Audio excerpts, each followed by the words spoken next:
हरे कृष्णा। आप सबका स्वागत है अधिक मास विशेष इस रामायण कथा श्रृंखला में। इस कथा की पिछली कड़ी में हमने भगवान श्री रामचंद्र जी, लक्ष्मण, भरत और शत्रुघ्न के विवाह की सुंदर कथा का श्रवण किया था। तो चलिए अब इस कथा को आगे बढ़ाते हुए सुनते हैं आज की अधिक मास विशेष ये रामायण कथा। आइए आज की कथा आरंभ करते हैं। अथ रात्र्यां व्यतीतायां विश्वामित्रो महामुनिः आपृष्ट्वा तौ च राजानौ जगामोत्तरपर्वतम्। तत्पश्चात जब रात्रि बीत गई और प्रातःकाल हुआ, तब महामुनि विश्वामित्र राजा जनक और महाराज दशरथ दोनों राजाओं से पूछकर उनकी स्वीकृति लेकर उत्तर पर्वत पर, हिमालय की शाखाभूत पर्वत पर, जहाँ कौशिकी के तट पर उनका आश्रम था, वहाँ वापस चले गए।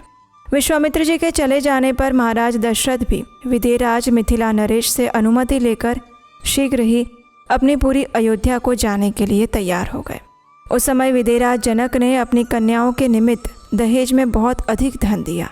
उन मिथिला नरेश ने कई लाख गायें, कितनी ही अच्छी अच्छी कालीनें और करोड़ों की संख्या में रेशमी और सूती वस्त्र प्रदान किए।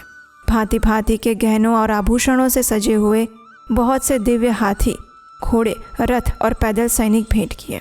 अपनी पुत्रियों के लिए सहेली के रूप में उन्होंने 100 कन्याएं और उत्तम दास दासियां अर्पित की। इन सब के अतिरिक्त राजा ने उन सब के लिए 1 करोड़ स्वर्ण मुद्रा, रजत मुद्रा, मोती और मूंगे भी दिए। इस प्रकार मिथिलापति राजा जनक ने बड़े हर्ष के साथ उत्तम उत्तम कन्यादान दिया। नाना प्रकार की वस्तुएं दहेज में देकर महाराज दशरथ की आज्ञा लेकर वे पुनः मिथिला नगर के भीतर अपने महल में लौट आए। उधर अयोध्या नरेश राजा दशरथ भी संपूर्ण महर्षियों को आगे करके अपने महात्मा पुत्रों, सैनिकों और सेवकों के साथ अपनी राजधानी की ओर प्रस्थान कर दिए। उस समय ऋषि समूह और श्री रामचंद्र जी के साथ यात्रा करते हुए महाराज दशरथ के चारों ओर भयंकर बोली बोलने वाले पक्षी चहचहाने लगे। भूमि पर विचरने वाले समस्त मृग उन्हें दाहिने रखकर चलने लगे। उन सबको देखकर राजसिंह दशरथ ने वशिष्ठ ऋषि से पूछा, हे मुनिवर, एक ओर तो ये भयंकर पक्षी घोर शब्द कर रहे हैं, दूसरी ओर ये मृग हमें दाहिनी ओर करके जा रहे हैं। ये अशुभ और शुभ 2 प्रकार का शकुन कैसा है? ये मेरे हृदय को कंपित किए देता है। मेरा मन विषाद में डूबा जा रहा है। राजा दशरथ का ये वचन सुनकर महर्षि वशिष्ठ ने मधुर वाणी में कहा, हे राजन, इस शकुन का जो फल है उसे सुनिए। आकाश में पक्षियों के मुख से जो बात निकल रही है वो बताती है कि इस समय कोई घोर भय उपस्थित होने वाला है। लेकिन हमें दाहिने रखकर जाने वाले ये मृग उस भय के शांत हो जाने की भी सूचना दे रहे हैं। इसलिए आप चिंता को त्याग दीजिए।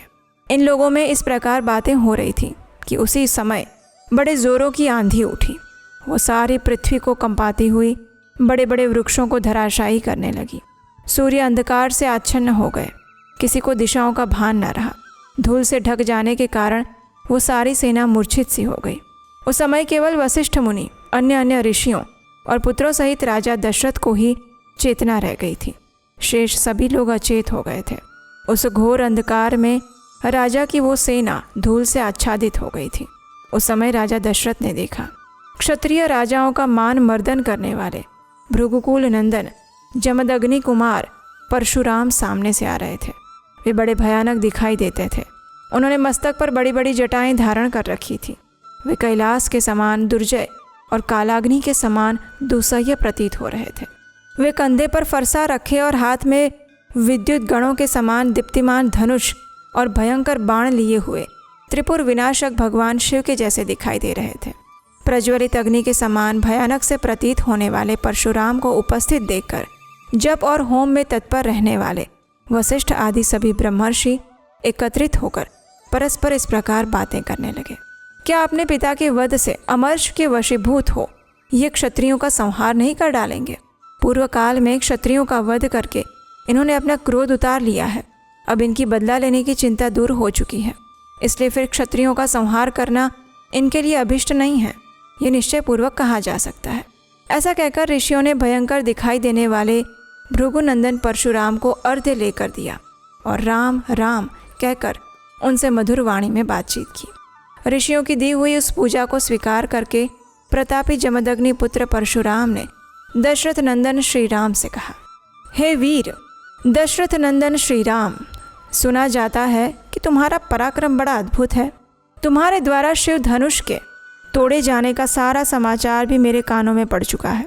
उस धनुष को तोड़ना अद्भुत और अचिंत्य है। उसके टूटने की बात सुनकर मैं एक दूसरा उत्तम धनुष लेकर आया हूँ।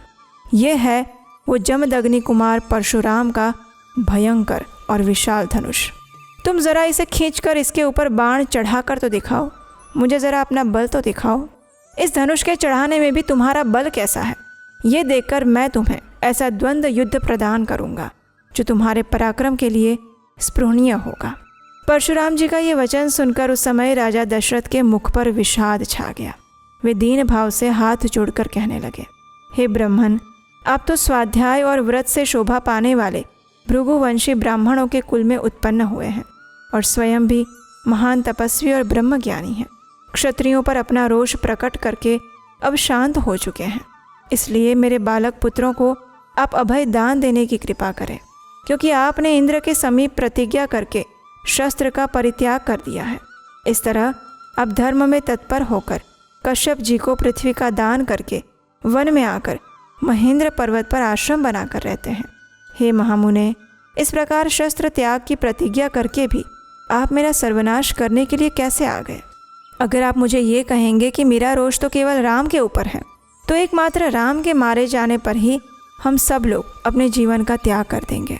राजा दशरथ इस प्रकार कहते ही रह गए, लेकिन प्रतापी परशुराम ने उनके उन वचनों की अवहेलना कर दी और राम से ही बातचीत जारी रखी।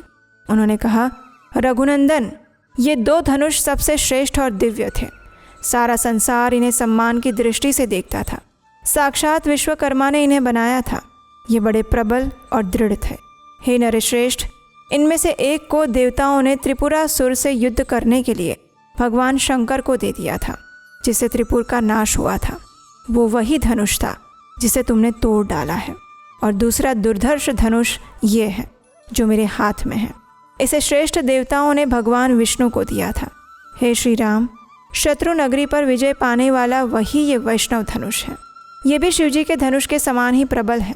उन दिनों समस्त देवताओं ने भगवान शिव और विष्णु के बलाबल की परीक्षा के लिए पितामह ब्रह्मा जी से पूछा था कि इन दोनों देवताओं में कौन अधिक बलशाली है।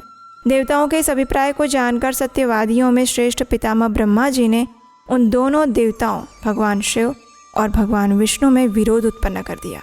विरोध उत्पन्न होने पर एक दूसरे को जीतने की इच्छा रखने वाले भगवान शिव और भगवान विष्णु में भारी युद्ध हुआ, जो रोंगटे खड़े कर देने वाला था।